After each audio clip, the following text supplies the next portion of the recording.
All right, everyone, welcome to the Ordinary Meeting of Council for the 22nd of February. Nalakadich wajak mort kayan karak nija walilat buja, where jinang wajak kadajan, where knitting bula yeah. We acknowledge the Wajak people as the traditional owners of the Walilat area and recognise their cultural and heritage beliefs are still important today. In terms of attendance and apologies, we understand Councillor Thompson will be coming after another meeting and will be a little bit late. Councillor Groom has rung me to say that she is also on her way but stuck in traffic, and we have a late apology from Councillor Lawver, who I believe will not be attending tonight. Councillor Thompson has requested his leave of absence be amended from 10 March 2023 to 22nd to May 2023 to 3rd May. So the new dates are the 3rd to the 17th. Yes, excellent. 3rd May to 17th of July is when Councillor Thompson would like to take a leave of absence. I'll move that if someone would like to second it. Councillor Moughlin, all those in favour? Are there any other applications for leaves of absence? I think we voted on that. Was there anyone against that leave of absence? Yeah, good. Any other requests for leaves of absence? Not yet. Okay. Do we have any disclosures of interest by members in relation to tonight's agenda? Councillor Sullivan? Thank you. I declared a impartiality interest in item ARMC 23021. It's in relation to one of the companies listed in that item is Metrocount, and the director of Metrocount is a closely associated person. So I've declared that impartiality interest accordingly. Thank you. Do we have any other interests? Nope. Okay. Responses to previous public questions taken on notice are printed in the agenda. So that's going to take us through to public question time. I've got 4 people listed for public question time, and a couple of people have submitted ahead, but I will give you obviously the opportunity to speak as well if you would like for 3 minutes into the microphone. So Ian Kerr, you were the first person listed here.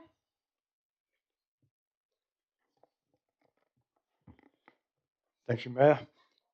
I have to say that the responses to the questions I asked at the last meeting about the Swan River Crossings project are, to say the least, disappointing. The most common response to my questions is, and I quote, "The city has not been provided with a response at this time," which appears to show a lack of commitment to the views of residents and ratepayers, and a failure to appreciate the urgency and importance of establishing effective and timely communication between main roads and the Fremantle Bridge Alliance on the one hand and the Fremantle community on the other. It is now over 3 months since the Bridge Alliance advised that, and again I quote, "The project team are working through the outcomes from the City of Fremantle's recent council meeting," which I think is the October 26th one, "as well as addressing community sentiment towards the project." Now, 3.5 months of silence is disturbingly reminiscent of the silence between August 2021 and August 2022, at the end of which council and the community were collectively blindsided by the proposal to divert Canning Highway down to the river foreshore. Who on earth knows what we might be presented with after another extended great silence? The Alliance also stated on the 7th of November 2022 that, and again I quote, "While we work through these issues, all planned early works have been postponed for the remainder of the year." Well, the end of 2022 has come and gone, so that commitment has expired. Regular checking of the site, however, shows no evidence of works being undertaken so far, but clearly there is no longer a commitment. Do we have to continue checking the site on a regular basis, or is the City of Fremantle confident it will be told in good time if or when works are set to recommence? Do we have to keep appearing at council meetings to emphasise the importance of all of us having timely and accurate information rather than leaving the field to rumour and innuendo? Because rumour and innuendo are already with us, and without reliable and timely communication, they will poison the well of community acceptance.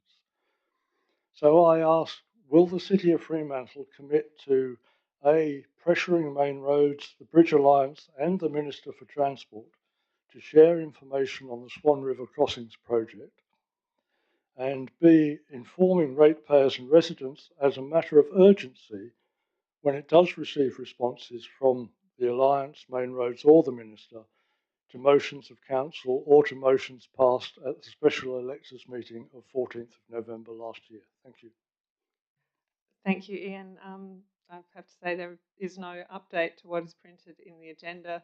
Your sentiments will be conveyed to those who have the power to make decisions about these things.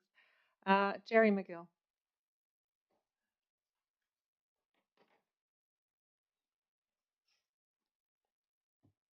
Thank you, members, for allowing me to ask this question, which I ask indeed with a certain amount of reluctance, as may become clear.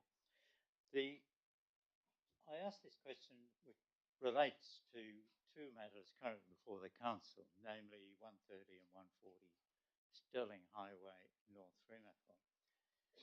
The function of the DAPs includes to, I quote, enhance planning expertise in decision making by improving the balance between technical advice and local knowledge. The technical advice of council officers in the case of the first presentation of 130 to DADA, for example, was a comprehensive recommendation for refusal of the application. Providing the local knowledge should probably have been the principal function of council nominees. I acknowledge that council may not direct its nominees, but it should reasonably expect that the views of council and the community are taken into account, even if the nominee has cause to disagree with them. My question is therefore whether the council will express the view that its nominees to JADA focus their contributions on providing the local knowledge, which in the case of the aforementioned 130 was overwhelmingly that the proposal was incompatible with the social and environmental values of their community. I request this in light of the previous JADA meeting when a council nominee not only failed to give due weight to the councillor's technical advice, but did not reflect the well-articulated local knowledge provided by the residents. Whether a nominee agrees with the community or not, community members deserve to know that they are respected and they at least have been heard. Thank you. Thank you, Jerry. I think we'll take that, take that point on notice. Mark Woodcock, you've submitted your questions. Did you want to read them out, or are you happy for us to take them on notice? Come on up. Good evening, everyone. It's the first time I've been here this year, so Happy New Year. So I'm talking about the triangle, corner of William Street and Parry Street, and I was wondering if council in that work to remove that parking space, or the consideration to remove the parking space, if they've done any studies on the long-term impact of loss of parking in Fremantle. We've seen, and I've got a list on that place, we've lost Bannister Street, that was a car park there, that was sold off and built into apartments. Point Street, that's been sold again and still closed. Dozens of parklets that have taken over street parking. The Spicer site parking, that's going to be closed for general parking as it was before, also sold off. Soon the loss of the synagogue parking area. How does that impact the alcohol licenses? I imagine that was used to justify their part of their alcohol application. So what is the impact on the area with all the parking that's removed? The plans to long-term remove parking from the oval if the field is actually repositioned. Quarry Street, there was parking there until the building was demolished. The leisure centre is still on the list, I believe, for the 10-year financial plan, which is probably about 6 or 7 years out of date. If it's been updated, I apologise, I haven't seen it. And of course, there's others. So what I was wondering is how much parking revenue has the City of Fremantle lost annually since it began its anti-car campaign back in, say, early 2010s? How much revenue has been produced from the revenue producing asset sales? So it used to be a part of the local government code or law that if you sold a revenue producing asset, you took that funds and you invested into another revenue producing asset. It'd be interesting to see all those car parks that have been sold. What have they been? What's the money been invested in, and how much revenue has that produced, and how does that compare to what the parking produced? So clearly, Fremantle, I don't think is any busier. I was through town again today on business. There's a few people around, but when I came in tonight, there's certainly more cars on the roads than there is people on footpaths. And all those cars need somewhere to go.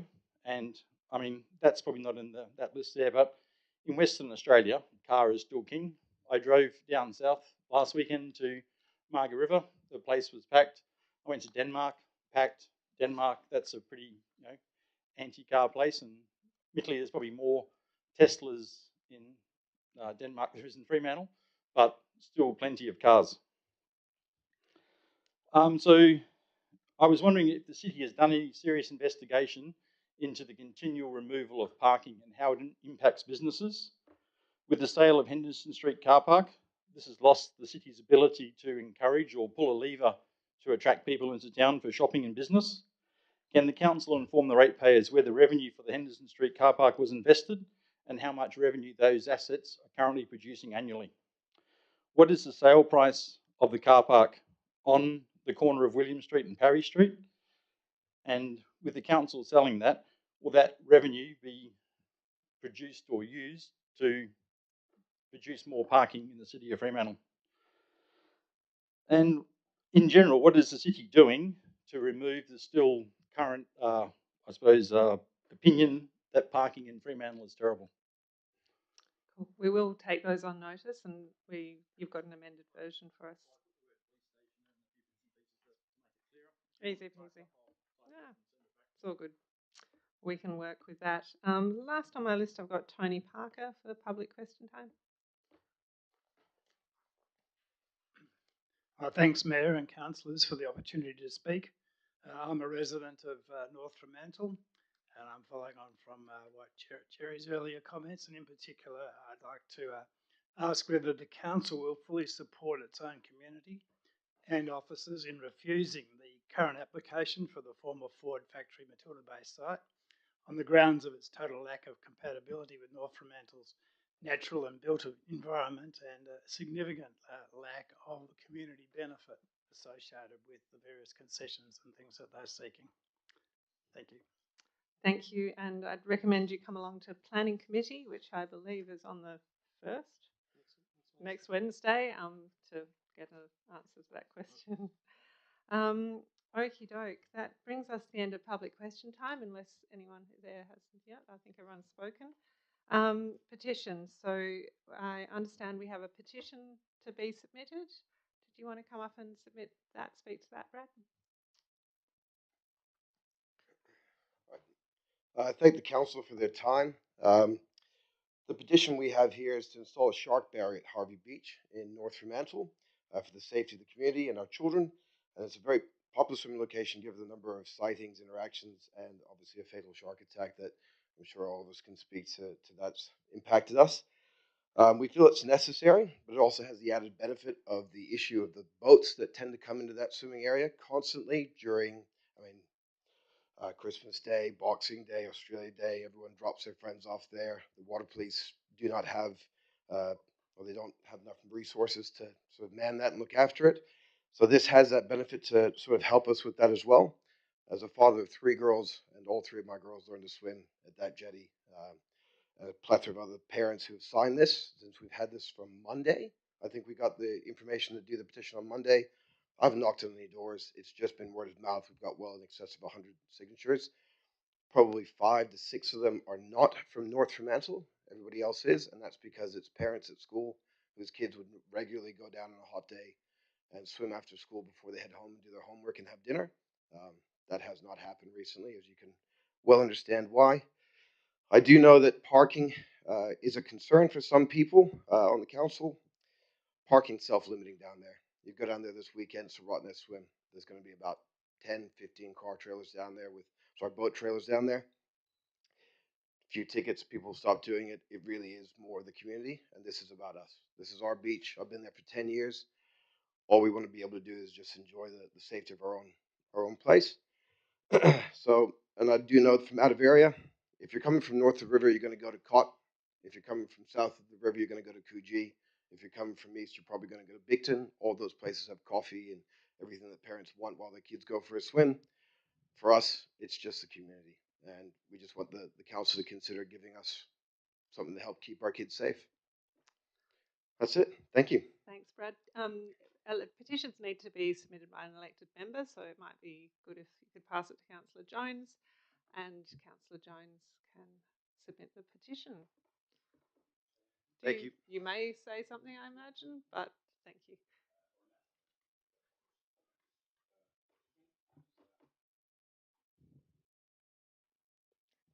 Thank you.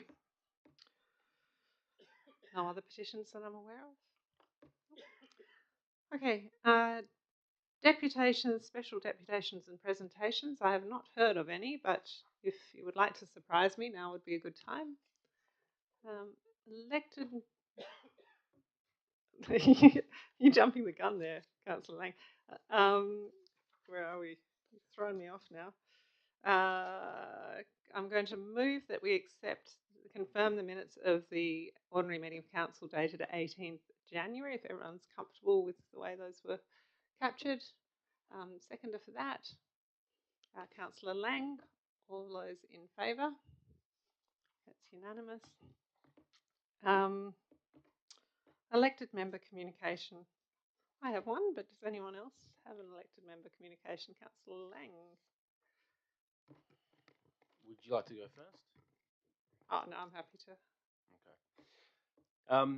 It's an update from the Perth Southwest Metro Alliance Environmental Forum. We held a special meeting on Thursday the 16th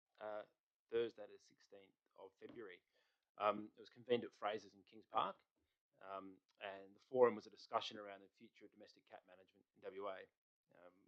The impetus was a number of frustrated local governments in our region wanted to understand where do we go to next. We thought that was a valid discussion, but we opened the doors up to other local governments in Western Australia. And the theme was, how do we stop roaming cats and wildlife destruction to keep cats safe at home? And the workshop went for about 2 hours, asking a series of questions to hear feedback, what works, what doesn't work in your local government. And we took feedback from multiple councils in Perth, including Claremont, Cottesloe, Gosnells, Bayswater, Victoria Park, Melville, Mandurah, Coburn, Stirling, Kwinana, Vincent. There may have been a couple more. We also had experts from the Cat Haven, CSIRO, the Vet Association of Australia, and the Invasive Species Council. The forum was actually really well attended. We managed to ride on the coattails of the Feral Cat Symposium being held at UWA. We had a lot of experts come in from around Australia to present their information as well to our group.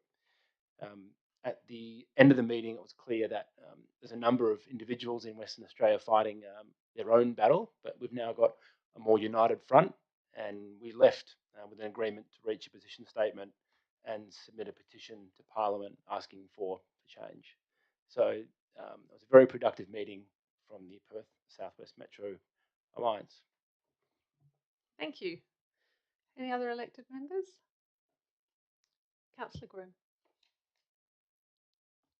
Yep, I'm the stranger that you haven't seen in 8 weeks. So yes, I've had to take some leave without pay because I've been supporting the flood efforts in the Kimberley. So thank you everyone who supported me in that time. And I just want to acknowledge the impact of the floods on the communities in the Kimberley and the enormous work that's been done by our colleagues in local government up there. It's brought home to me some of the conversations I've been having with our staff about our local emergency management committee, and I guess how little we as elected members understand what our role might be in a disaster, and particularly what recovery looks like. So I'm hoping that's work that we can kind of do a bit this year through the IEM process to understand that better. But yeah, certainly acknowledging the many, many people that are doing long hours with that recovery in the Kimberley. And thanks again, everyone, for giving me a break. I don't think we'd call that a break, but thank you for the efforts you've been putting in for the public good. Now, we like to acknowledge people in the community who've reached significant milestones, and tonight I want to acknowledge Fidel Kamada, who is playing his 500th game for the Coburn Cricket Club and joining the 500 club. So I don't think we could let it go without a little acknowledgement. That's a lot of games of cricket. Yeah, exactly. You're a busy guy. Anyway, all right, let's get on to the serious business of council. We'll go to planning committee first. So, as chair of planning, Councillor Jones, did you want to introduce the items? Sure. All right, so I'll move PC 23027, the Urban Enhancement Triangle, seconded by Councillor Jones. Who'd like to speak on this item? Yeah, I think most people would have seen the updated images that came around, which I thought gave a better render of what was being considered. Councillor Graham. Thanks, Madam Mayor. Yeah, I'm a bit out of touch as well, so good to be back. So I might be all over the shop, but anyway.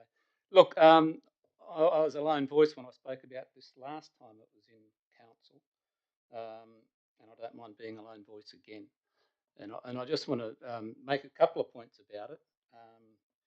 A lot was made about Fothergill Street and the ramp and how it runs into the prison and all this, you know, it's like it was the ninth wonder of the world coming up, to be honest with you.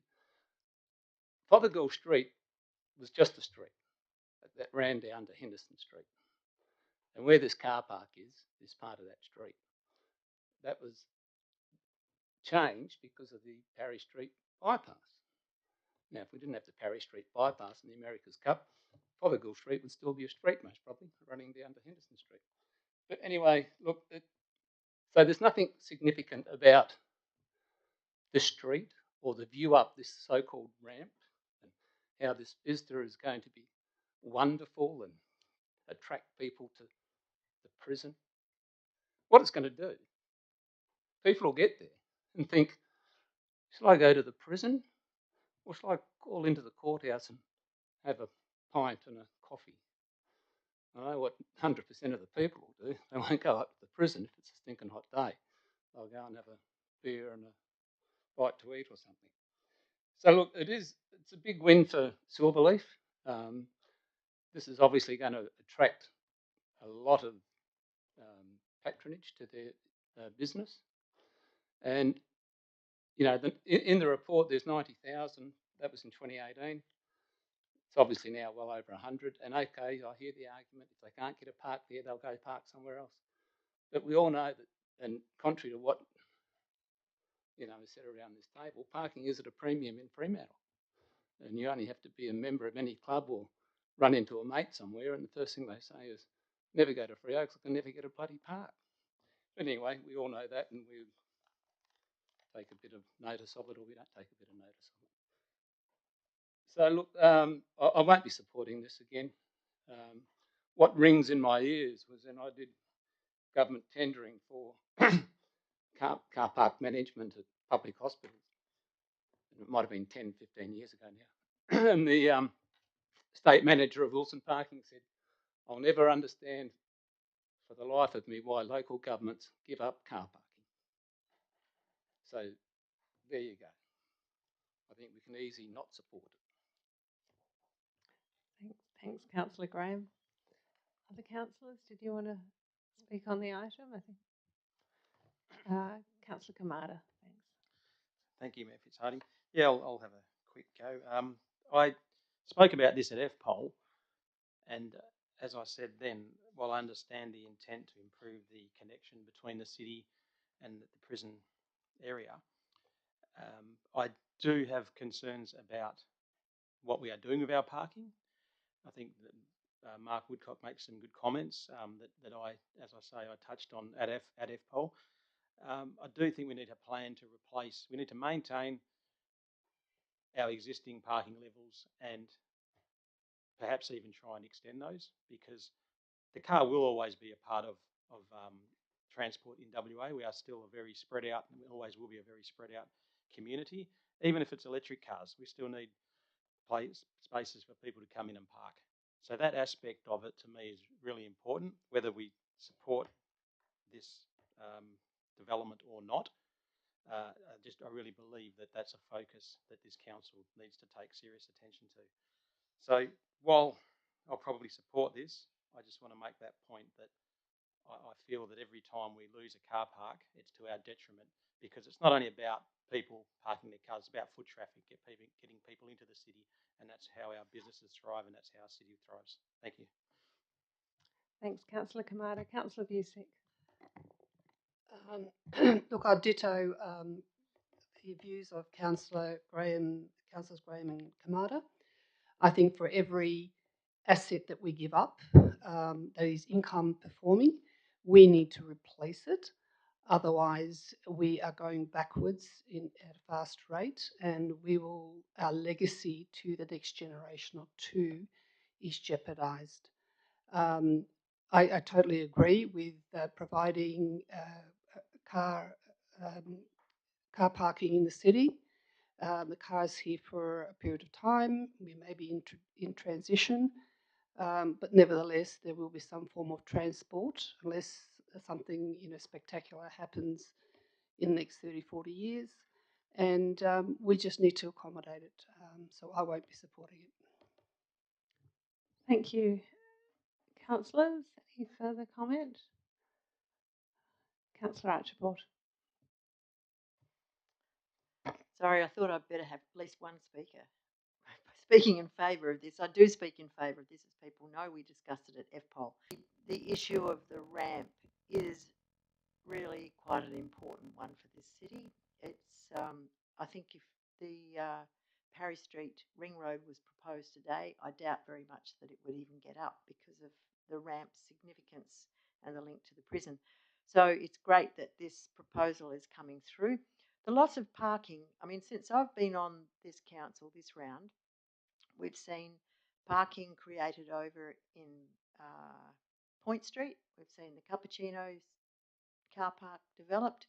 We've seen a few other bits and pieces. And I think it'd be interesting to get some feedback from the staff just on the number of car bays we currently have versus what we might have had in the past. I think, and I know that we always have to pay attention to car parking, and it is a very important issue for us. And but I don't think this particular car park will be a breaking of the circuit. I park there all the time, and the reason I go there is there's always a vacant bay. So, you know, the number of bays is small. So I think the benefit of this proposal overall is substantial in terms of the links back to the prison and that sort of thing. So I certainly support this proposal. Councillors, any further comment? Perhaps I just add to Councillor Archibald's support for this.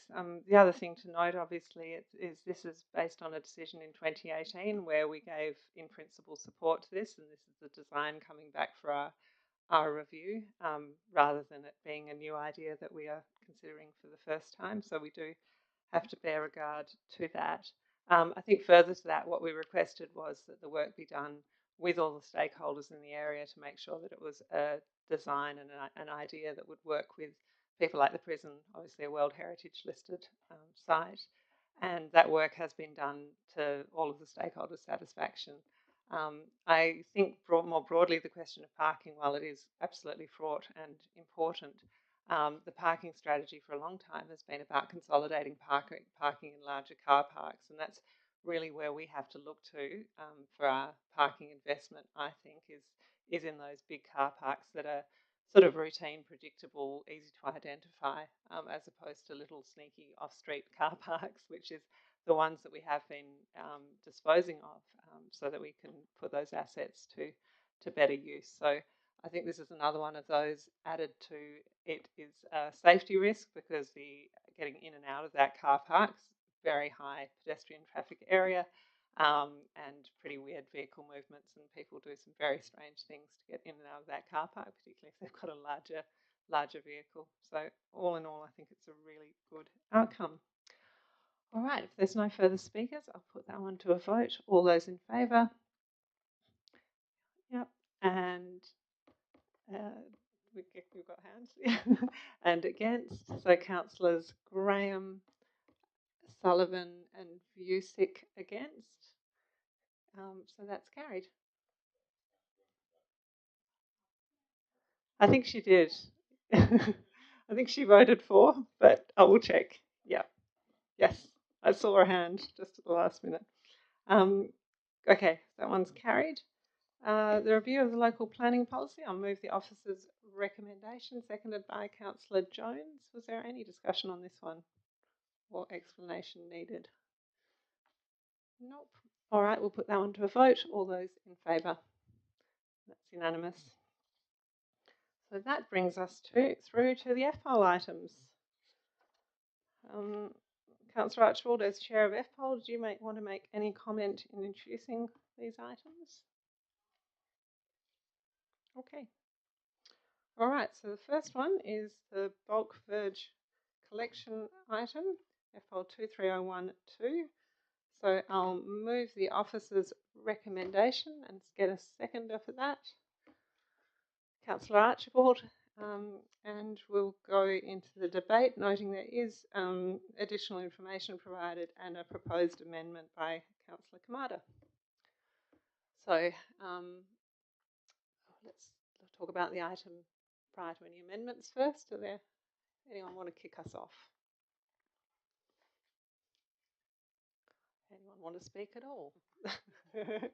Councillor Graham. Oh, look, I'll just speak in favour of this recommendation. I've made a couple of notes, so I won't be long. But you know, we go on about how sustainable we are, and we're looking after the environment, and we're this, that, and the other thing. Yet we seem to be purveyors of junk on the streets once a year that is absolutely appalling. And what made me really angry was going down Ray Avenue one day, and honestly, it was like an absolute tip site, and I thought this should not be a council responsibility. So look, I support the valet system. Hopefully in the future becomes a user pay system, and then hopefully eventually the whole thing is phased out and people take their own responsibility for getting rid of their own junk. If they buy it, they get rid of it. The state government and the federal government make money, GST, out of everything that is purchased. We don't, yet we've got to get rid of it. To me, it just doesn't wash. So bring it on. Thanks, Councillor Graham. Councillor Vusic. Look, I spoke against the valet service, not so much against the valet service, but I still maintain that not enough communication has been given to the residents and ratepayers of Fremantle. I think it's a major change. Over the weekend, I visited South Ward and took some random door knocking. And I've got to say, there was one person who didn't really care for the verge, simply because they don't throw stuff out. But they said it was more of a community event, and I must say that Councillor Lorva was very much a person who spoke on the fact that it is rubbish on the roadside, but it is a community event of this rubbish. I think the officers have done a good job in presenting a case for the valet service. I don't think enough has gone in to quantify the benefits in verge collection, particularly the amount of organic recycling that does happen. I think that's been understated. I think what's been also understated was the fact that you would need to, in my view, you would have to have some additional resources to be able to facilitate the booking system. I don't think enough attention has been paid to that. I do think that's an understated cost, and I think in general, when we have a community event, everyone sort of gets involved, and whether you like it or not, it's there. But I think once a community experience becomes an individual one, I do think there is something of community that is lost, be that a positive or a negative. So I still maintain we haven't given the people in Fremantle. I would say when I door knocked on Saturday afternoon, that many of them, majority of them, didn't even know this was up as an issue and that they were losing it. So I think that's a big one for me, consultation on any major change. And if we are going to, in our wisdom, collective wisdom, postulate that this is going to be good for us and for our city, then we need to be very mindful how we introduce that change. Thanks. Councillor Mofflin. Thank you. And yeah, I spoke, I suppose, quite extensively at FPOL in regards to my support for this, and that hasn't changed over the last couple of weeks. And at the time I spoke about the history of our waste management plan and how this change very much aligns with that and aligns with state strategy. But this time around, I just want to talk a little differently and to some of the challenges that have been put forward in regards to changing to a collection service as proposed. And really, what's the worst thing that can happen when we change to this system? It's extremely low risk, and the amendment that was put forward at FPOL was for this system to be reviewed after one year.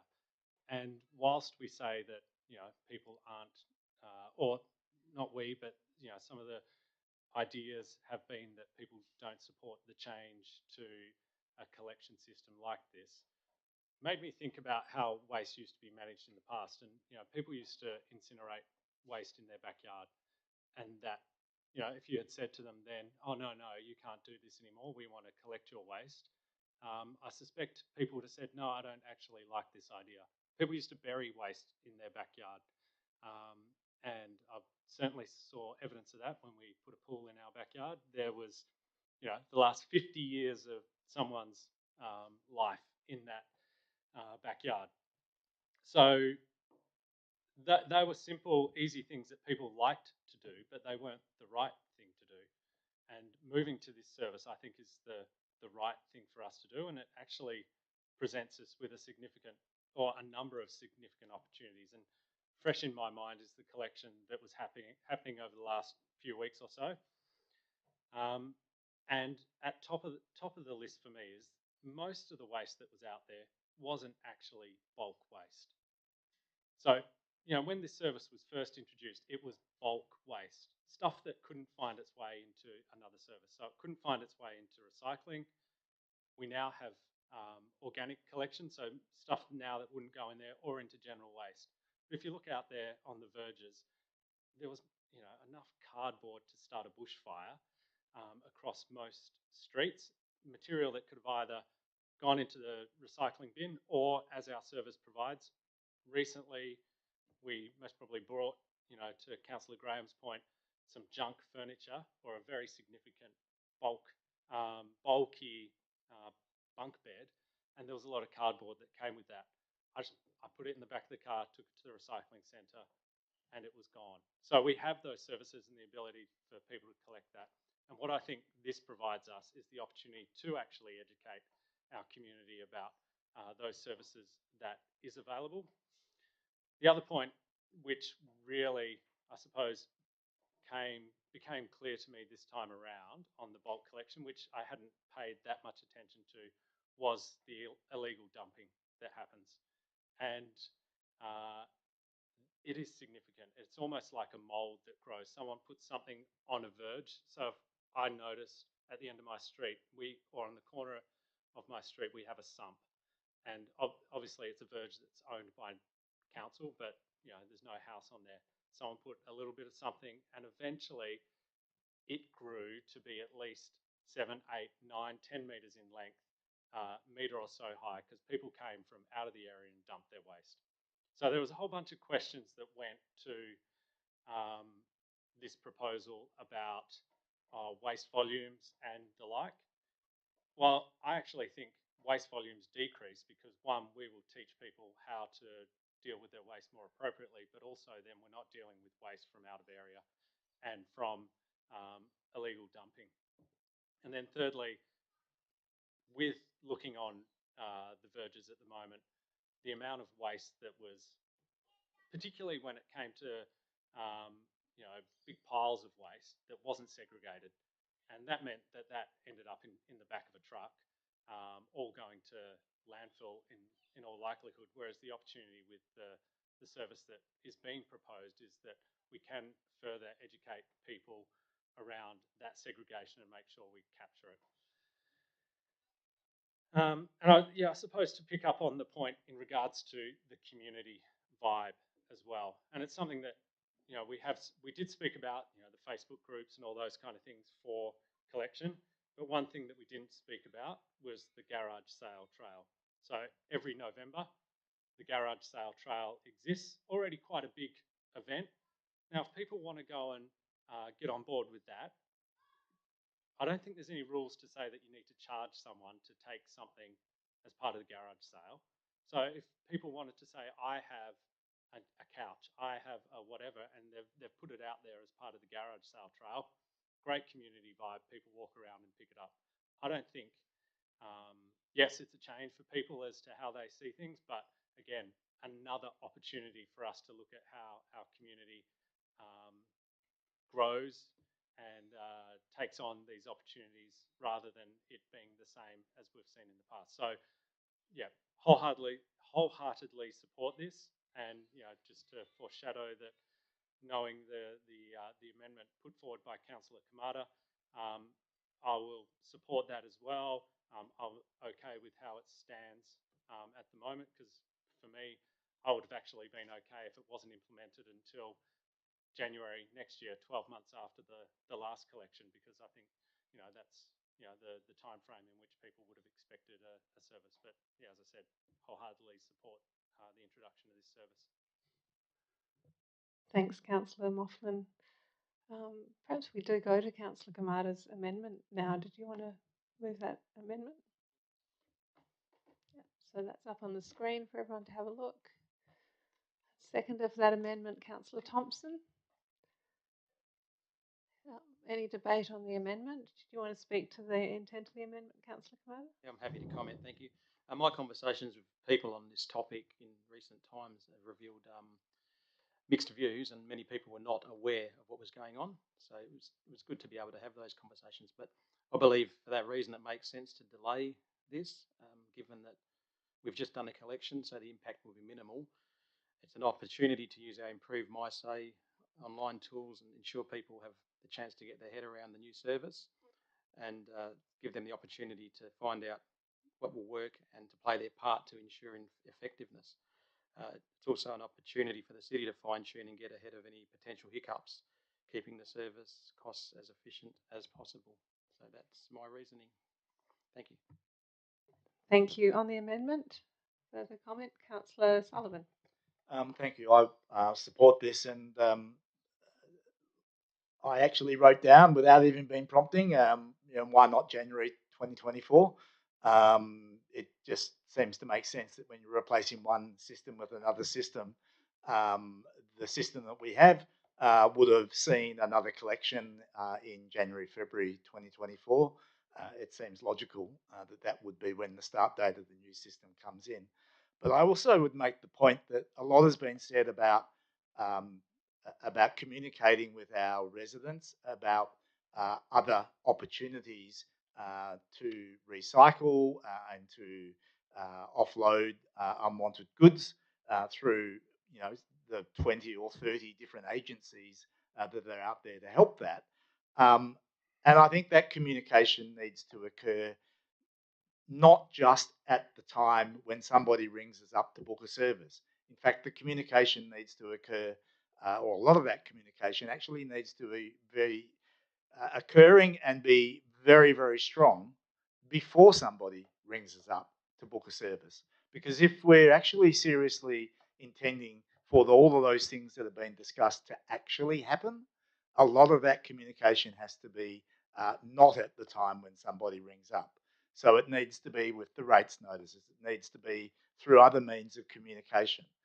And I think we need to give ourselves a full year to do that. We've looked at other schemes where we've said that we're going to communicate with the community about things like verges and the like. And we, I think, need to do a lot better in that space. So I would like to give our city a good period of time to get that right, rather than just sort of rely on the phone call conversation, the face-to-face. So I'd actually suggest to Councillor Kamada to amend his amendment to January 24, but that's up to him. Councillor Kamada, I might give you a minute to consider that, maybe while Councillor Jones speaks. Yeah, I think there's a certain logic in saying we had a collection in January, therefore we can wait a year. But the flaw in that is that when we start in January, there'll be a massive build-up in a pent-up demand, which will then likely put the new system at risk, I think. So I think September is a sensible compromise. The other issue, of course, of January is you get all the Christmas waste, so which is significant in itself. So if everybody knows they can have a Verge Valet in January, they're just going to put all their Christmas cardboard and stuff out there, and we need to encourage them not to put it into the recycling centre. So I think September's the right solution. Otherwise, we risk overwhelming the service when it does launch. Councillor Archibald. Thank you. Look, I can understand why Councillor Kamada is going down this path, but to be honest, and I did say this in FPOL, I kind of feel also that we did say we would review it in 12 months. I think going out and trialling this with the community, they've already just got rid of most of their rubbish, hopefully, as Councillor Jones said, that we've then got 12 months of a period where we can, work with the community, teach them how the system would work, and get a lot of feedback on it. So there's no urgency in the community to suddenly rush out and do another Verge pickup. It gives them 12 months to really trial the whole system. The other couple of comments I wanted to make was that I did read that people move house about every 5 years. So across the city, we've got people moving out, and I think when you move out is probably the prime time when it's the chuck out, and the ability for the community to be able to ring up saying, I'm moving out of my house in 2 months' time, can I book a clean out pickup? And it just makes a lot of sense to me. I've seen people toss out an entire household of furniture on the Verge in Whitegum Valley. It's just extraordinary, some of the places that had, just like they just suddenly decided to have a complete new house of furniture or something, or maybe they were moving out. But so I think it manages that sort of thing much better. So the issue of communication and education, we have talked about this in the budget process, and we've indicated that we'd like to increase the amount that we put into not just education and liaison with community on a one-on-one, but across the city, and how we can maximise the use and benefit of our recycling and waste streams.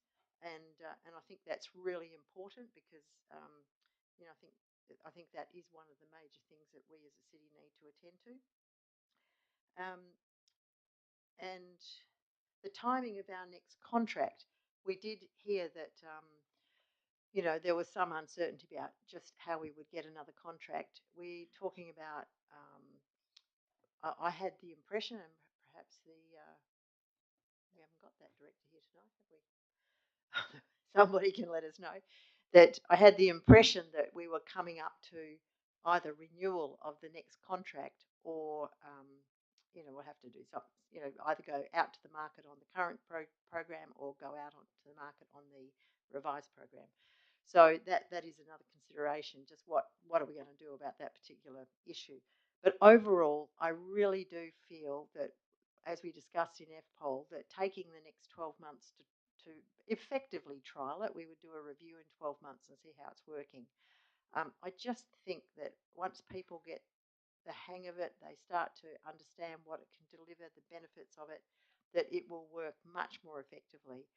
And I appreciate delaying it to talk to people more, but honestly, I remember going to some of the workshops and, people basically, they just don't have time for this sort of stuff. They're just busy with their own lives. So I just sort of feel like we should get into it and start the use of it and then work with that. If it becomes completely overwhelmingly unsupported by this community, then definitely we change the system.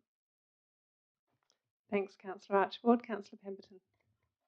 Yeah, look, I support the intent of this, but amendment, but I wouldn't support it being changed to January 2024. And similar to what Councillor Archibald has just said, I mean, I think the reality is then we're actually taking something away from residents, which is that they can't get rid of their junk conveniently for a whole year, which is inconvenient to everyone. And I also think it's really important that we start it in a timely manner while the communications are actually going on. There's no point in telling people all about this service and saying you can't use it until January. I would even kind of be concerned around when we time the communications if we're not starting it until September, because yeah, you're right. People are not paying attention. They don't necessarily care about this. They're busy with their own lives. They just want to know how they can deal with something and get on with it. I do think this is, an enhanced service delivery. I think it makes sense in some ways to commence it in September, partly because that's when the weather starts to clear up and so on. But I do think in some ways it causes us to miss the opportunity of giving good communication about this with the rates notice, which is when the waste information usually comes, because that's actually going to happen in like May, June, and it's going to say, here's this great new service we're offering, but you can't use it till September. So I have a bit of mixed feelings about it. I just really don't want it to wait until January. Yeah, I agree with everything Councillor Pemberton said, and I think also Councillor Jones. I think that idea of banking up demand to January is sort of problematic for me as well. I suspect by the time we do get a contract in place to run this, we are going to be looking at rates notice period leading up, sort of July leading through to September, which sounds like a decent communications kind of this is coming period to me. So I'm really happy to support Councillor Kamada's amendment, but I wouldn't support moving that date to January either. So, question, Councillor Archibald? Councillor Kamada's amendment isn't saying that we approve the system, it's saying we will just talk to people until September. So the decision isn't actually made. If we were going to put it in the rates notices, we'd have to do it soon. It is. It would. The decision is. This is an additional point to add to making the decision to say that we don't actually kick it off. Yeah. So it's an amendment in terms of adding the point that we don't actually start offering the service until September 2023. Yeah. So, Councillor Kamada, you've heard a few different views around the room. I guess it's back to you whether you're planning to change the amendment to January or leave it as September.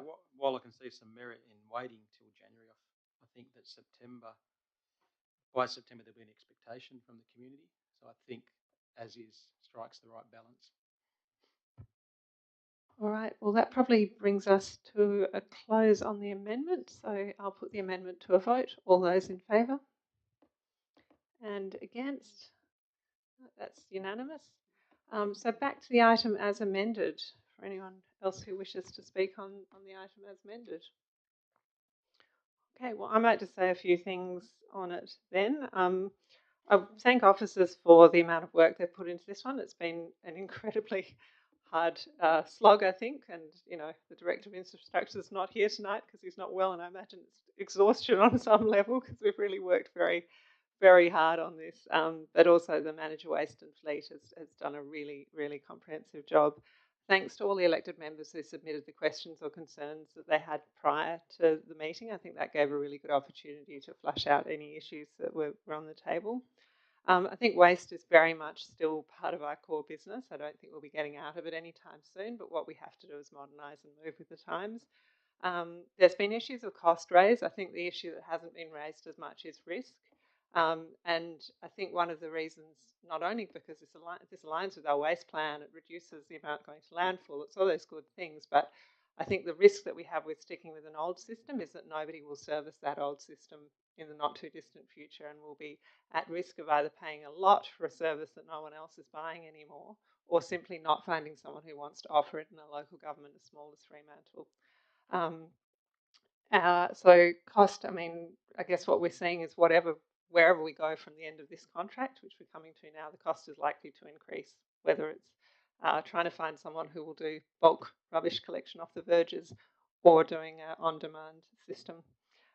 Bit like Councillor Moughlin, I was looking at kind of the then and now, so I actually was looking at the Freo Then and Now exhibition that was down at the Maritime Museum, and there were some fascinating sort of stories and pictures of the waste heaps, the communal waste heaps. But the scary thing was, I mean, they didn't have quite the same volume of waste or the bulkiness of the waste. It was a different era.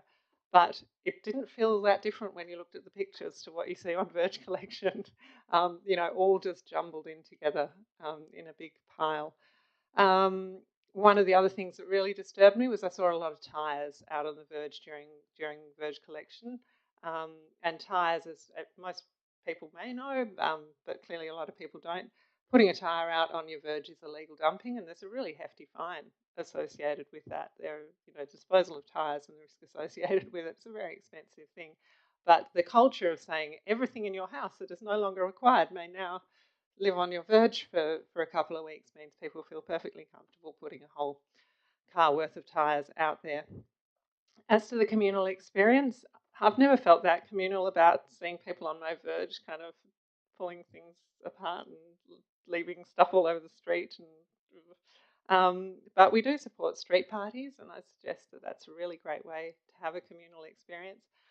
The other thing we do is have an amazing waste education service who will turn up to absolutely anything to try and sell the message of how do we reduce the amount of our stuff going to landfill and make better use of the resources that we have both in Fremantle but on the planet.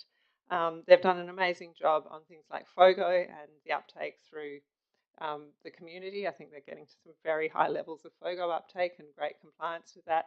I have no doubt that this service will be another one where we can really get people doing the right thing. So I'm really excited to be going down this path. I think it's really great news for our community. It's an improved service, and I think everyone will be looking forward to September. Okay, I'll put this one to a vote. All those in favour? And against, Councillors Sullivan and Busick against. So that is carried. All right, that's going to take us to the Parklet Policy Review. I'll move the officer's recommendation and get a seconder for that. Or not. Councillor Moughlin. And Councillor Sullivan, you had a proposed amendment for this one. Thank you. Yes, I raised it at FPOL, and I thank the officers for preparing some new words, having thought through the process, so I'll move those.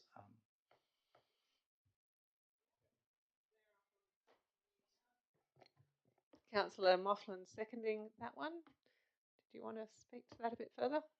Thanks. It was just a concern that I had in the committee about how we go about monitoring parklets and making sure that if they're failing to meet the standards that we set, whether that be because they've let them go in terms of their appearance or their physical safety, or they are allowing them to be utilised in a way which is beyond the scope of what a parklet should be, or not monitoring them at all and just allowing them to be used as a sort of like a free-for-all where they become an antisocial hub and the like. So there wasn't anything in the policy much that really talked about how to do that policing or when to do that policing. And so the officers went away and gave some thought, and I thank them for bringing this back. I will ask one question, and that was whether or not we should review the parklets on an annual basis. I don't mean in the sense of that we sort of have some a system where we bring something to council and we write a report and do all of those things, but just entrench in the system that once a year a staff member goes out and really has a good think about whether or not they're actually fulfilling the need that the parklet was originally intended for.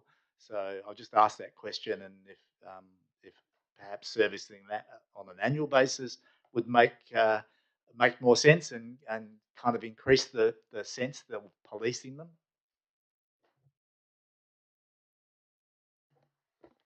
Through the chair, I'm not sure of any additional benefit you get from an annual review over a 2-year cycle, to be fair. Most parklets, if they're brought up to spec at a certain point, will last for a couple of years before they change generally. So maybe what could happen is if we do highlight one deteriorating more substantially, I think you're saying we can have a bit of license to get on top of it early, but I'd think an every 2-year cycle is probably enough for us at the moment. Officers take the comments on board and understand that the intent of the parklet is to make sure the streetscape's working well and not to have, something that's a bit of an eyesore. So I think for us, we'll continue to monitor anyway, but at least every 2 years is the way I'm reading the policy. On the amendment, Councillor Archibald. Yes, I did send an email to Councillor Sullivan and to the Director of City Business, and I just raised the question that when you read this particular amendment, and I don't have a problem with the intent of the amendment at all, except for the bit that says that it will be granted approval and then every 2 years it will be reviewed. And when you go to the policy and look at it, it was kind of approved every 2 years. Now, I just want to ask how they manage like a break clause, because it may be we need to sort of say, well, we've given you the right to have a parklet for the last 10 years, but something's happening to the street or there's other things that are coming into play and we won't be able to continue it. So it's that question. It doesn't seem to me there's anything with this that gives you that ability to no longer approve it. And I would think that a parklet, given it's in the public domain, we do need to have a bit more control over it in that sense. So that's the question I was asking this afternoon, and I don't have words that resolve it. But, so in a way, I mean, I understand the issue of coming in, setting up a parklet. It does require considerable investment. I mean, I'd almost be happier saying that we'll give it approval for 5 years, but then after that it's got to get reapproved or something, because otherwise we've got no control on when we can bring the terminate it. So if the Director of City Business would comment on that. Is that something you've had time to give any consideration to? Through the Mayor, we probably need to take that away and have a think about how we would implement either a licence or some other mechanism to allow, I guess, that to come to an end of its term and then we review it. The intent is that there is a 2-year mechanism at the moment with that current amendment where we could say in 2 years it's sort of not suitable for its surroundings, but it is at the moment specifically relating to the use. So I understand what you're saying. It would be relating to other factors that would. Yes, that's right. It's not so much. I mean, they may have the parklet in perfect condition, and that the way everything's structured at the moment, we have no mechanism to terminate it, even if there's other reasons to do so. So that's really the question I have. I mean, if this is not urgent, I guess we delay it and deal with it in the next round. That's why I was hoping we'd come up with a couple of words that sort of said, well, we've got to have the discretion to terminate it if it's required. So whether we can put that in, I mean, I don't know. Maybe if you can think of something here to put in that would give us that ability, or it needs to be in the policy. Really useful comment. So we might go to Councillor Graham while we have a bit of a think about what we could do with that. Yeah, thanks, Madam Mayor. Yeah, I've never been a great fan of parklets for various reasons. Again, we lose money from parking. Sometimes they're a bit rough and ready around on the streets. But anyway, I'll talk about the Councillor Sullivan's amendment, which I think does strengthen up the policy. And so that gives me sort of satisfaction that there is going to be measures in place where they can review non-compliance, get 2-month period. They, going to get a bit of a review every 2 years to hopefully keep themselves up to speed for what they intend to do. So the clause it's replacing virtually was just a nothing clause, but I do think this strengthens it up, and I'll support it, and therefore I'll support the full amendment when it comes through, or the full recommendation when it comes through, I suppose. Thanks, Councillor Graham. Councillor Groom. At the risk of workshopping, I would imagine we could leave 1.8 as it's written, which creates a break clause, and change the proposed amendment to read something like, prior to granting approval, review will be undertaken, etc. So prior to granting a subsequent approval, because that achieves the intent that Councillor Sullivan wants, but it leaves in that ability that it may just not be renewed because there's other things going on. Yep.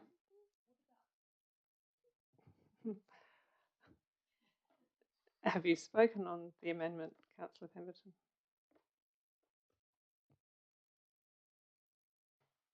Picking up on what Councillor Groom just said, what about just changing the introduction of that amendment so that it says prior to renewing an approval, and then maybe you need just a final sentence that said, if compliance is not met, approval is withdrawn. All right, Councillor Sullivan, you've got some ideas there about how you might. Yeah, I don't know if the staff have, but I mean, essentially the comments that have been made are the same comments that I actually made at FPOL, and so I'm sorry I didn't perhaps workshop this a little bit more with the staff. So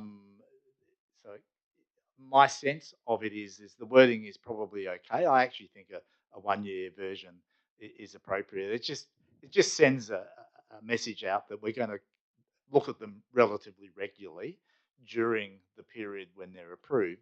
But I would also think that instead of where it says that a review will that'll be a 2-month period to achieve compliance. Well, if someone hasn't achieved compliance, basically I would rather there be a full stop there and basically say council reserves the right to revoke the approval and require the parklet to be removed. I mean, that's really the sort of level of policing that we should do.